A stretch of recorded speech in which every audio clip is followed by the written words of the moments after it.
Hi friends, welcome back. तो भाई video है India wants Canada over Khalistan. ओए कनाडा यार, कभी दिखा देते हैं कि ब्रिटेन में हो रहा है, कभी कनाडा में हो रहा है, कभी यूएसए में, कभी ऑस्ट्रेलिया में। दिमाग खराब हो गया लिटरली मेरा तो। और मैं अभी तक ब्रिटेन की बात पे अटकी थी और अब मैंने देखा क्या कनाडा में जहाँ पर भी दूसरी गवर्नमेंट इम्पार्शियल हो रही है वहाँ पे उनको बोलना ज़रूरी है, बोलना पड़ेगा कि आप जो है प्रॉपर्ली कंडक्ट करिए, मेक श्योर करिए कि कोई आपकी रिसोर्सेज यूज़ नहीं करता ऐसे कामों के लिए। तो देखते हैं क्या है, लॉ एंड ऑर्डर को बिल्कुल इन्फोर्स करिए, सेफ्टी ऑफ हाई कमीशंस करिए। तो मोस्टली इंडिया वही बोल रहा है कि जो किसी भी एक्सटर्नल गवर्नमेंट को कार्य करने चाहिए वो इंडिया कह रहा है तुम प्रॉपर्ली करो। बिल्कुल सैड बात है कि ये बताना पड़ रहा है और अंडरस्टूड होना चाहिए और किया जाना चाहिए बिना बोले। तो चलो वीडियो शुरू करते हैं। वीडियो शुरू करने से पहले अगर आप चैनल पर नए हो और आपने अभी तक सब्सक्राइब नहीं किया तो जल्दी से पहले सब्सक्राइब के बटन और बेल आइकन को क्लिक कर लो ताकि आपको हमारे सारे न्यू वीडियोस के नोटिफिकेशन मिल जाएं जैसे हम अपलोड करें। अगर आपको वीडियो पसंद आता है प्लीज़ लाइक एंड शेयर। चलिए शुरू करते हैं।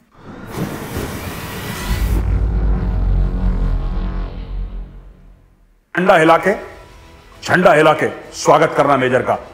तुम्हारे दादा कौम आ रहे हैं, उनका बाबा कौम और तुम्हारा दादा कौम, ठीक है। मैं ये चाहता हूं कि खालिस्तानियों के घरों पे बुलडोजर फिराए जाएं जो भारत में घर हैं खालिस्तानियों के, and they should be thrown into prison life long for that crime alone. ये भारत के खिलाफ साजिश कर रहे हैं। जो इतना आप समझ लीजिए कितना दिमाग से पैदल होगा आदमी जिसने गुरुद्वारा साहब जैसी एक पाक और अच्छी जगह के अंदर इसने गोली चलाई। जय हिंद दोस्तों, मैं हूं मेजर गौरव आर्य और आप देख रहे हैं द चाणक्य डायलॉग्स।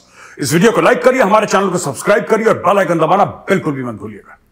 दोस्तों ऐसा है कि मैंने जब से खालिस्तानियों पे वीडियो बनाना शुरू करे हैं और रोज मैं खालिस्तान के ऊपर वीडियो बना रहा हूं, अमृतपाल सिंह के ऊपर, और जो खालिस्तानियों ने काम कनाडा में करा है, यूके में करा है, यूएस में करा है, ऑस्ट्रेलिया में करा है, उसको जब से मैं एक्सपोज कर रहा हूं ये बिलबिला गए। बिल्कुल इनको परेशानी हो गई, जैसे कि स्किन के ऊपर ना, चमड़ी के ऊपर चींटियां चलती हैं। ये परेशान हो गए खालिस्तानी और ये मुझे डिफेम करने की कोशिश कर रहे हैं।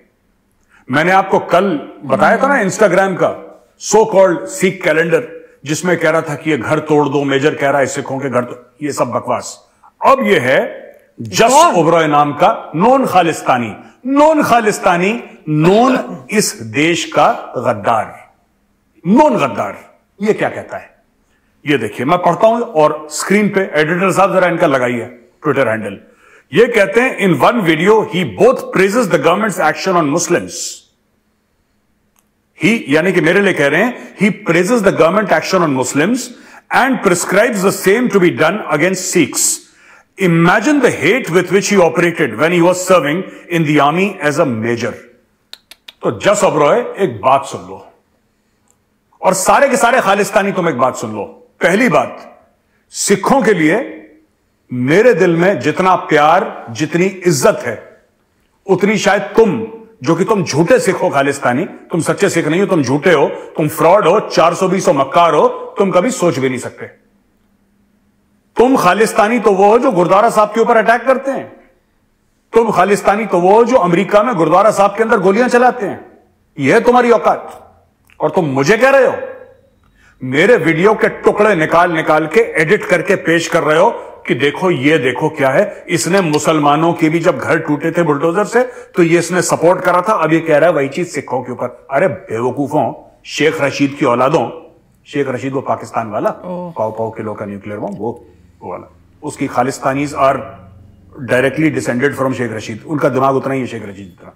मैं उनको एक बात कहना चाहता हूं, भाई एक बात बताओ, कब मैंने बोला कि जो मुसलमानों के घर टूटे हैं या हिंदुओं के घर टूटे हैं या सिखों के घर टूटे हैं वो ठीक टूटे हैं? मैं आज खालिस्तानियों का चैलेंज दे रहा हूं, मैं चैलेंज दे रहा हूं, अगर तुम्हें प्रूव करना चाहते हो कि तुम शेख रशीद की औलाद नहीं हो तो तुम मेरा वीडियो डालो, पूरा का पूरा वीडियो डालना, डॉक्टर्ड नहीं, जो तुम्हारी घटिया सी कैटेगरी का बी ग्रेड जो तुम्हारी एडिटिंग स्किल्स हैं, मैं उनकी बात नहीं कर रहा। ओरिजिनल मेरा वीडियो डालो जहां पे मैंने मुसलमानों के लिए ऐसा बोला हो या सिखों के लिए ऐसा बोला हो। और अगर नहीं डाल पाए तो फिर से वीडियो डालो, कबूल करते कि हां जी हम सब जितने भी खालिस्तानी हैं शेख रशीद की औलादें हैं। राइट? बेवकूफ किसी और को बनाना, दूसरे खालिस्तानियों को बनाना, ठीक है। और ये हिंदू और सिख के बीच में फर्क डालने की कोशिश मत करो। हम लोग आज से नहीं, हम लोग कई 100 साल से भाई हैं। शायद तुम्हें इसके बारे में पता नहीं, क्योंकि पाकिस्तान के जो हराम के पैसे हैं वो खा खा के तुम लोग ऐसे हो गए हो कि तुम्हारा दिमाग ही आजकल काम नहीं करता। मैं तुम्हें एक्सपोज करता रहूंगा, तुम्हें जलील करता रहूंगा, और जब मैं लंदन आऊंगा तो मैं तुम्हें बताऊंगा मैं कहां पे रह रहा हूं, और जिस होटल में मैं रहूंगा मैं चाहता हूं सारे खालिस्तानी उसके सामने आए 4-5 हजार खालिस्तान का झंडा लेके। ठीक है, तुम्हारे अब्बू का अब्बू हूं मैं, यानी कि तुम्हारा बाप पाकिस्तान है, पाकिस्तान का father of the nation major Gaurav Arya. मेरे स्वागत के लिए सारे वहां पे खड़े हो जाना, ठीक है, और झंडा हिला के स्वागत करना मेजर का। तुम्हारे दादा कौम आ रहे हैं, उनका बाबा कौम और तुम्हारा दादा कौम। ठीक है, when I come to London wait for me and welcome me. अच्छा दोस्तों, ये खालिस्तानियों ने सीखा कहां से? आप भी मेरे रोज वीडियो देखते हैं और लाखों की तादाद में, कुछ वीडियोस तो millions of people have seen. Where do these Khalistanis get this poison from? ये शेख रशीद वाला डीएनए कैसे आया इन खालिस्तानियों में? मैं बताता हूं आपको। ठीक है, मैं स्कूल में सिखों के साथ पढ़ा, ठीक है, हम सब पढ़े। मैंने फौज में नौकरी सिखों के साथ करी, जिसमें मेरे जूनियर, मेरे कोर्समेट्स यानी कि मेरे साथ वाले, मेरे सीनियर सारे सिख थे, हमारे फ्रेंड्स रहे हैं। मैंने दुनिया भर में, जब मैं कॉर्पोरेट में था, मैंने सिखों के साथ काम करा। मैं आपको गारंटी के साथ कहता हूं, ये खालिस्तानी सिख है ही नहीं। खालिस्तानी एक गाली है। Khalistanis you are just an abuse.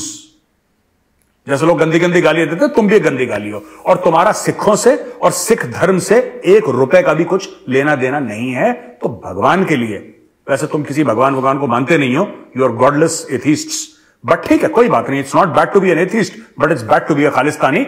और तुम लोग सिख धर्म को प्लीज उसके ऊपर किसी भी प्रकार का लांछन मत लगाओ, ठीक है, और अपने बाप पाकिस्तान और तुम्हारा असली अब्बू शेख रशीद, उससे जाके बोलना कि मेजर ने ऐसा बोला है, ठीक है। खालिस्तानी अमृतपाल सिंह को लेके कनाडा में प्रोटेस्ट हो गई, तो क्या हुआ? ये तो काम वाम तो करते नहीं खालिस्तानी, ड्रग्स का पैसा इनके पास आता है, ड्रग्स का पैसा आता है, उनसे इनके घर चलते हैं। कोई ईमानदारी का काम को खालिस्तानी कर रहा हो तो बताइए, कोई ईमानदारी का काम, दिन भर झंडे लेके। अरे भाई, जो आदमी ईमानदारी की रोजगारी करता है, ईमानदारी का जिसके पास रोजगार हो, ईमानदारी का जॉब हो, उसके पास कहां टाइम है कि दिन भर झंडा लेके खड़ा रहे? ये झंडा लेके खड़े रहते हैं, ये पाकिस्तानी ड्रग मनी पे पलने वाले हैं खालिस्तानी। अब ये कह रहे हैं साहब आपके एम्बेसी पे हम ये कर देंगे, वो कर देंगे। मैं बता रहा हूं आपको, कनाडा में, कनाडा को ऑलरेडी इंडिया वार्न कर चुका है कि बहुत सारा इनको देखना।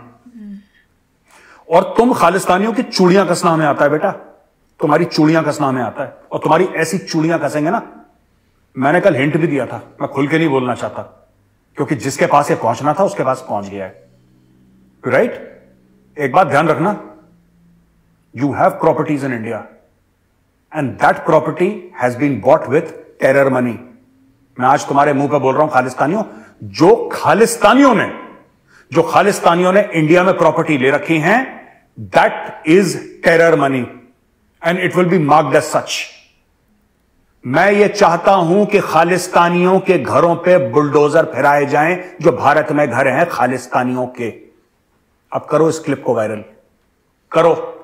अगर शेख रशीद की औलाद हो तो करो इस क्लिप को वायरल, बोलो कि मेजर ने ये बोला है। ये सीखा किससे यार तुमने? मैं बताता हूं किससे। अब जब किसी पाकिस्तानी को बोलो कि यार तुमने ये काम गलत करा, ये तुम्हें नहीं करना चाहिए था, इस्लामोफोबिया, राइट। यही कीड़ा तुमने उनसे पाल लिया, यही कीड़ा पाल लिया। अरे भिखारियों से क्यों सीखते हो यार? हमसे सीखो, मेजर सिखाएगा। दादाजी की गोदी में बैठो, यहां पे आओ खालिस्तानियों, मेजर की गोदी में बैठो, दादा है तुम्हारा मेजर, दद्दू सिखाएंगे तुम्हें हैं कि क्या करना है। बस तुमने पाकिस्तानियों से यही सीखा, 2 रुपए लेके, यही तुम्हारी औकात है। याद रखना, मैं यूएस जाऊंगा, यूके जाऊंगा, कहीं पर भी जाऊंगा, मुझे मेरे होटल के सामने 10,000 5,000 खालिस्तानी चाहिए झंडा लहराते हुए, दादा जान की जय, दादा जान की जय, दादा जान जिंदाबाद, सबके सब चाहिए मुझे लाइन में। खैर, भारत ने टाइट कर दिया कनाडा को और बोल दिया कि भाई हमारे मिशन को तुम प्रोटेक्ट करो, ये तुम्हारी जिम्मेदारी है, जो वहां पर हाई कमीशन है, तुम उसको प्रोटेक्ट करोगे, वरना फिर देखना। ये बोला नहीं है, लेकिन इट इज अंडरस्टूड। कनाडा को मैसेज पहुंच गया है कि ये जितनी भी सीआरपीएफ और दिल्ली पुलिस की सिक्योरिटी है, ये हट जाएगी कैनेडियन हाई कमीशन के सामने दिल्ली में। तो दोस्तों, भारत सरकार का कनाडा की सरकार को डायरेक्ट ये मैसेज पहुंच चुका है कि अगर तुम कनाडा में जो भारत का दूतावास है उसको सेफ और सिक्योर नहीं रख सकते, तो दिल्ली वाले मामले भूल जाना तुम। दिल्ली वाले मामले में तुम भूल जाना कि कुछ हम तुम्हारी मदद करेंगे। यहां से अब हटेगी सीआरपीएफ की सिक्योरिटी, यहां से हटेगी दिल्ली पुलिस की सिक्योरिटी।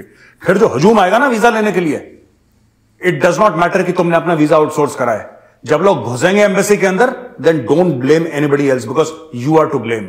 जो तुम्हारी डेमोक्रेसी है, तुम्हें अपने देश में तो पूरी डेमोक्रेसी चाहिए और दूसरे के देश में तुम्हें अराजकता चाहिए, हैं? जस्टिन ट्रूडो इतना बड़ा चोर आदमी है, और मैं खुल के बोल रहा हूं क्योंकि जब ट्रकर्स ने, मैंने आपको एग्जांपल दिया था, जब ट्रकर्स ने स्ट्राइक करी, when the truckers started striking in Canada, this person said there should be a state of emergency. He had truckers arrested. He had police take action against those truckers. And those truckers were protesting peacefully in Canada. This Justin Trudeau. आज की तारीख में हमें ज्ञान देगा ये Justin Trudeau India को सिखाएगा कि नहीं, we are watching the situation very carefully. अरे तू क्या वॉच करेगा, हम वॉच कर रहे हैं केयरफुली, ठीक है? अब तुम देखना। और भारत सरकार को मेरा हाथ जोड़ के निवेदन है, ये जितने भी खालिस्तानी हैं, ठीक है, आप वही काम करिए जो मैंने आपको उस दिन मेरी रिक्वेस्ट थी लंदन के लिए, जो मैंने बोला था कि यूके में करिए, वही काम कनाडा में करिए। कनाडा की टॉप सिटीज के लॉयर्स हायर करिए, टॉप लॉयर्स आप हायर करिए। और जो भी लोग करते हैं हमारे हाई कमीशन के सामने प्रोटेस्ट या कोई भी एग्रेसिव एक्शन लेते हैं, प्रोटेस्ट तक बात ठीक है, प्रोटेस्ट तक there is no problem, protest के बाद जो एग्रेसिव एक्शन लेते हैं, इन सब के ऊपर कैनेडियन कोर्ट्स में केसेस लड़िए और इनको फंसाइए केसेस में, इनको फंसाते रहिए केसेस में, ठीक है? इनकी एड़ियां घिस घिस के इनकी जिंदगियां बीत जाएं। ये टेररिस्ट हैं Khalistani, they are bloody terrorists all of them. यही लोग थे कनाडा के खालिस्तानी जिन्होंने कनिष्का, वो जो एयरक्राफ्ट था एयर इंडिया का, उसको उड़ा दिया था बम से और इतने लोग मार दिए, जिसमें से मैक्सिमम कैनेडियन सिटीजन्स थे। तो कनाडा की सरकार को भी थोड़ी शर्म आनी चाहिए। हमारे यहां होता ना तो निपटा चुके होते, कब तक ये जेल के अंदर होते हैं, लेकिन वहां पे ऐसा नहीं है।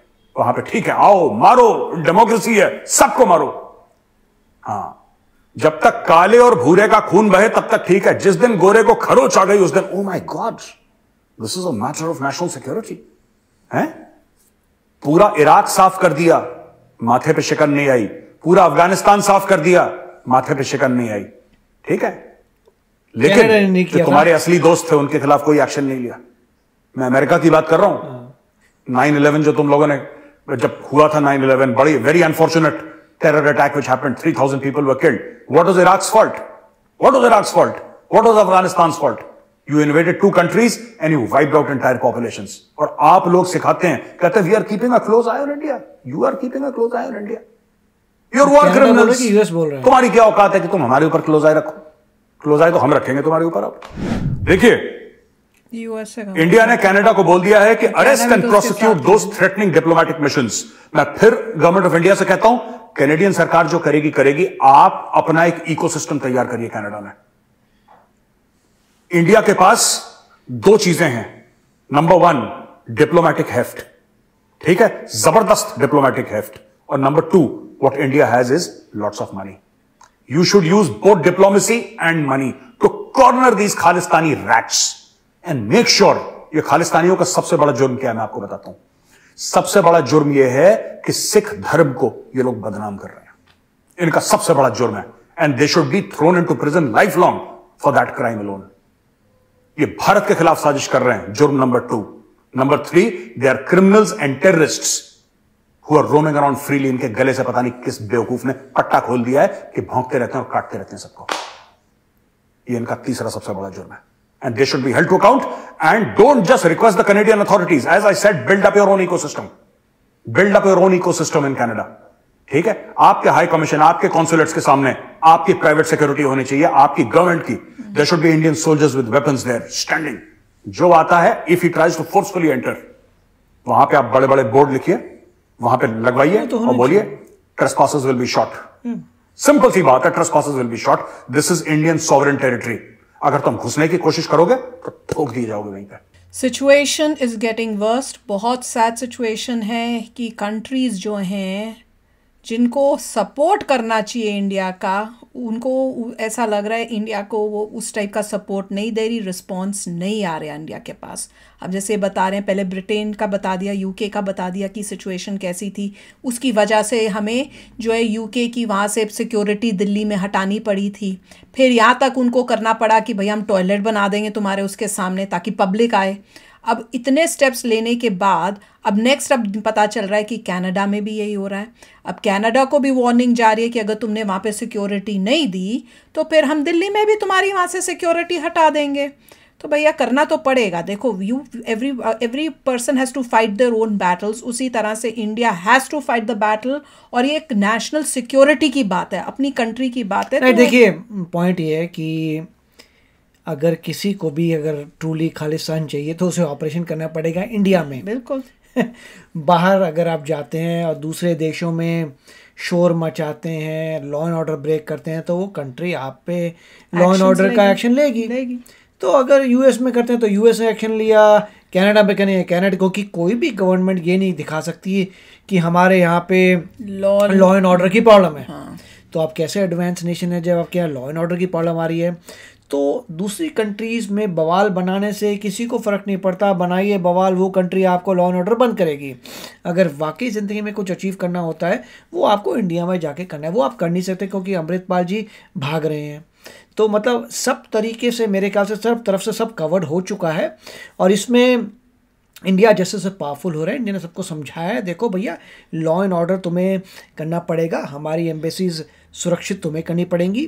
डिफरेंट कंट्रीज़ में उन्होंने ढंग से प्रोटेक्शन नहीं दी है हमारे कॉन्सुलेट्स को और एम्बेसीज को। हुआ ये है, इंडिया को नज़र आया कि क्यों एग्रेसिवली तुम प्रोटेक्ट नहीं कर रहे हमारी एम्बेसीज और कॉन्सुलेट्स। अब इंडिया ने जो उनको समझाया है, अब इसके बाद मेरे ख्याल से सब ठीक हो जाएगा। और साथ में जो बोल रहे हैं जो पैसा यूके से आ रहा था उस बंदे को भी पकड़ लिया है। तो मेरे ख्याल से रॉ ने काफ़ी अच्छा काम किया है और सोर्स तक पहुंच गए कि कैसे आप मनी ट्रेल को बंद करिए, मनी बंद करेंगे सब बंद हो जाएगा, वहाँ अमृतपाल भाग रहा है। तो मेरे ख्याल से सब तरीके से सब कुछ लग रहा है और इन कंट्रोल आ चुका है। अब देखते हैं अब आगे क्या होता है। अब जैसे कह रहे हैं प्रॉपर प्रोटेक्शन दे रहे हैं, क्योंकि यूके में तो प्रोटेक्शन दी हुई थी उन्होंने, वहाँ पे कर दिए हैं। अब क्या कनाडा में उन्होंने भी प्रोटेक्शन नहीं दी, वो देखना हमें, क्योंकि मांगी जा रही है। क्या दे दिए उन्होंने, क्या रखे हैं वहाँ पे सिक्योरिटी के लोग अभी तक? तो मेरे ख्याल से हर जगह प्रोटेक्शन आगे होगी, होनी चाहिए। सिर्फ ये है कि थोड़ी और इन्वेस्टिगेशन चाहिए पता लगने के लिए कि क्या फंडिंग कनाडा से भी आ रही है। जिस कंट्री से मेरे ख्याल से फंडिंग आ रही है उनको कुछ नहीं करना, बताने कंट्रीज को, they will cease the assets, सब अकाउंट्स बंद कर देंगे और जो रूट कॉज को सॉल्व करेंगे। वहाँ पर न्यूज से इनसे बातचीत से लग रहा है कि जैसे बोला जा रहा है पर वो कर नहीं रहे हैं। इससे तो यही देखिए यही पॉइंट्स ऐसे जो न्यूज़पेपर्स में आपको ज़्यादा नहीं खबरें, अगर देखिए इंडिया में न्यूज़पेपर्स में ज़्यादा इसके बारे में टॉपिक नहीं, क्योंकि वर्ल्ड आगे बढ़ता जा रहा है। बेसिकली आप ये कह सकते हैं मोदी जी कह रहे हैं छोटी मोटी बातों में दिमाग मत खराब करो, मेहनत करो, आगे बढ़ते चले जाओ। इंडिया को स्ट्रांग होना पड़ेगा। तभी मैं इस बात में मैं खुश हुआ था कि देखते न्यूज़पेपर्स में सब कुछ नॉर्मल चल रहा है, सब बढ़िया चल रहा है, लोग मेहनत कर रहे हैं, बिजनेस को आगे ले जा रहे हैं, इकॉनमी आगे बढ़ रही है। इससे मोदी जी कह रहे हैं जहां पे तुम्हें आगे बढ़ना है उस डायरेक्शन में बढ़ो, ये छोटी मोटी बातें हम हैंडल कर लेंगे। दुनिया के बाहर वो क्या करते हैं उससे कोई फर्क नहीं पड़ता। अमृतपाल जो है भाग रहा है, एंड ऑफ स्टोरी, सब बढ़िया हो गया। चलो ठीक है, बस मुझे यही है कि अब जब हमारी गवर्नमेंट इस टाइप की है कि हमें टेंशन लेने की जरूरत नहीं, हमें पता है कि हर चीज को सॉर्ट आउट कर लिया जाएगा बिल्कुल ठीक तरह से।